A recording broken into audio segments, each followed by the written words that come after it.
नमो नमः मित्रों, प्रीत संस्कृत चैनल में आप सभी का स्वागत है। अभिज्ञान शाकुंतलम से 200 प्रश्नों की श्रृंखला को लेकर मैं उपस्थित होती हूँ और उन 200 प्रश्नों की श्रृंखला के अंतर्गत अब तक 132 प्रश्न हमने आपको एक पार्ट वाइज उपलब्ध करा दिए हैं। अभी मैं 133 से लेकर आगे के प्रश्नों को कराऊंगी। यदि आपको मेरे द्वारा दिए गए 132 प्रश्नों को देखना है तो आप मेरी वीडियो पर जाकर वहाँ पर चेक कर सकते हैं, वहाँ पर प्रश्नों को हल कर सकते हैं। चलिए 133 नंबर प्रश्न को देखते हैं। 133 नंबर का प्रश्न कह रहा है, 133 नंबर कह रहा है, शकुंतला के प्रस्थान के अवसर पर अनसुईया ने नारियल संपुट में रखी थी, क्या रखी थी? कमल लाल की कंगन या केसन मल्लिका, पुष्प मल्लिका अथवा अदिति। तो जो पुष्प देखो, नारियल संपुट वगैरह इत्यादि रखा जाता है ना हम लोग के यहाँ विदाई के समय, जब लड़कियों की विदाई होती है तो एक कुछ चावल या गुड़ इस तरीके की अलग अलग रस्में होती हैं। तो वहाँ पे जो जब शकुंतला की विदाई हो रही थी तो एक शकुन के तौर पर होता है, तो उसके लिए जो है नारियल संपुट में उन्होंने केसर मल्लिका रखी थी।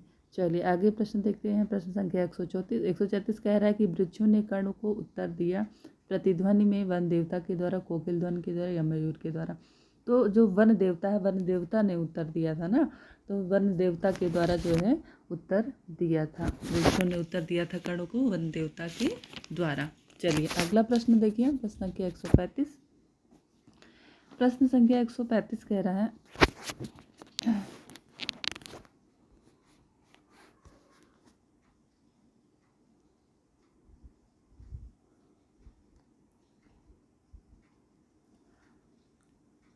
प्रश्न संख्या 135 कह रहा है, विरह दुख को कौन सहन करता है? दुष्यंत, आशाबंध या अंगूठी या समय। तो विरह दुखम आशाबंधम, श्लोक में ही है ना, तो विरह दुखम आशाबंधम संहयते।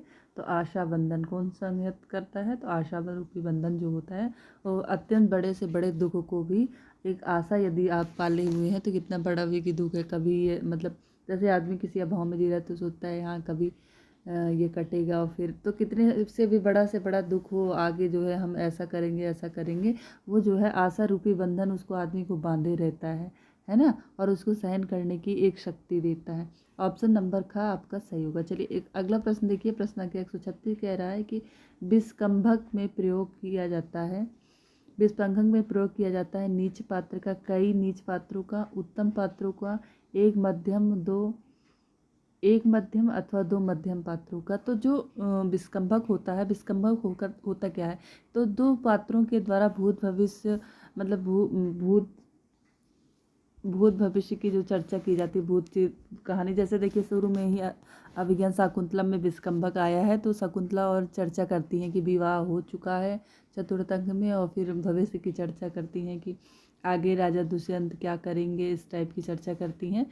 तो एक मध्यम अथवा दो मध्यम पात्रों के द्वारा क्या होता है, एक मध्यम अथवा दो मध्यम पात्रों के द्वारा जो है क्या होती है, चर्चा होती है विस्कंभक में। ठीक है, चलिए अगला प्रश्न देखिए। प्रश्न संख्या 137 कह रहा है कि अभिज्ञान शाकुंतलम में अंक है। तो अभिज्ञान शाकुंतलम में 7 अंक है, जिसमें चतुर्थ अंक विदाई अंक है, जो सबसे ज़्यादा इम्पॉर्टेंट इसलिए हो गया है कि उसके जो श्लोक से तुष्ट है वो अत्यंत प्रसिद्ध है। श्लोक से तुष्ट है जो हमारी समाज में गृहस्थ जीवन को से परिचित कराते हैं, इस कारण वो अत्यंत प्रसिद्ध हैं। चलिए अगला प्रश्न देखिए। प्रश्न संख्या 138 कह रहा है कि ययाति किस वंश के राजा थे? ययाति किस वंश के राजा थे? सूर्य वंश के थे, चंद्र वंश के थे, पुरु वंश के थे, अथवा का और खा दोनों थे? जो ययाति थे वो किस वंश के राजा थे? तो राजा ययाति जो थे ना, चंद्रवंशी राजा थे। कैसे थे? सूर्यवंश में कौन से राजा हुए थे? तो सूर्यवंश में आपके राजा जैसे राम और दिलीप, आज दशरथ, ये सब सूर्यवंशी राजा हैं। और ये दुष्यंत हुए, ययाति हुए, ये सब चंद्रवंशी राजा हैं। ठीक है, चलिए तो ऑप्शन नंबर खा आपका सही हो जाएगा।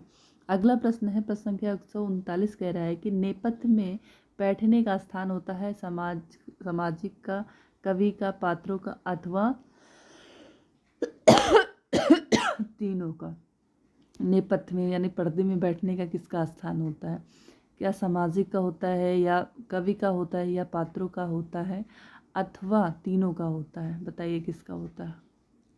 तो नेपथ्य में जो बैठने का स्थान होता है ना, वो पात्र बैठते हैं, क्योंकि नेपथ्य के पीछे जो है वो जब उनका रोल आता है तो नेपथ्य के पीछे से निकल कर आते हैं। देखा होगा रंगमंच पर, मंच इत्यादि पर जब नाटक वगैरह होता है, जो पात्र और होते हैं वो मंच के पीछे बैठे रहते हैं, जब उनका रोल होता है तो मंच पर उपस्थित होते हैं। तो जैसे देखो उसमें चतुर्थक में दिखाया गया है कि 2 ऋषि कुमार बाहर आते हैं और ऊपर देखते हुए अभिनय करते हैं कि रात अभी जो है बाकी है, चंद्रमा एक तरफ अस्त हो रहा है, एक तरफ मतलब सूर्य का उदय हो रहा है, इस तरीके से। तो ये सब जो है पात्रों के लिए होता है। नेपथ्य का जो स्थान होता है वो किसके लिए होता है?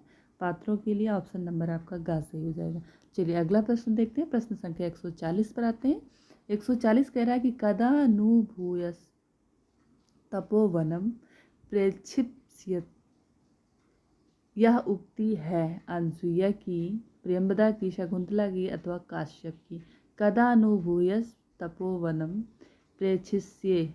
यह उक्ति किसकी है? क्या अनसुईया ने कहा है, प्रियंवदा ने कहा, शकुंतला ने कहा अथवा काश्यप ने कहा? किसने कहा है यह उक्ति? तो जो यह उक्ति है ये शकुंतला ने कहा है। किसने कहा है? शकुंतला के द्वारा कहा गया। चलिए अगला प्रश्न देखिए। प्रश्न संख्या 141।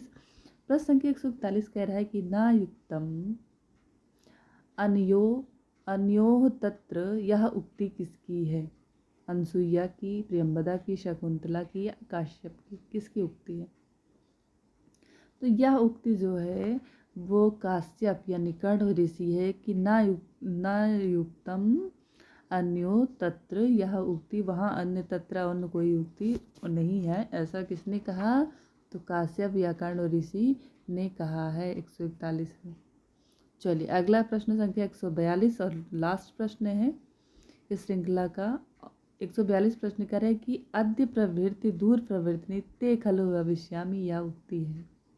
अद्य प्रवृत्ति दूर परिवर्तिनी ते खलु भविष्यामि। यह उक्ति किसकी? शकुंतला की, अनसुईया की, प्रियंवदा की अथवा काश्यप की? तो यह उक्ति किसकी है? यह उक्ति जो है वो शकुंतला की है। शकुंतला के द्वारा कहा गया है कि अद्य प्रवृत्ति दूर परिवर्तिनी ते खलु भविष्यामि, है ना। तो इस प्रकार से हमारा आज 142 तक का प्रश्न संपूर्ण हुआ और आगे का हम शीघ्र ही बहुत जल्द से जल्द आपके सामने उपस्थित होते हैं आगे का पार्ट लेकर के। और मेरी पूरी कोशिश रहेगी 1 या 2 दिन में 200 प्रश्नों पर जो श्रृंखला चल रही है उसको कंप्लीट कर दें। और एक चीज़ और मैं चाहती हूँ कि जो इम्पॉर्टेंट लाइन है जो अक्सर पूछे जाते हैं, तो उसका वक्ता कौन है और श्रोता कौन है, इस तरीके का वीडियो आप लोगों तक प्रस्तुत करूँ।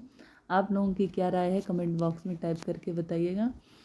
नमो नमः मित्रों, नमः संस्कृताय। यदि आपको लगता है कि चैनल को लाइक, सब्सक्राइब एवं शेयर करना चाहिए तो अवश्य करिएगा। नमो नमः।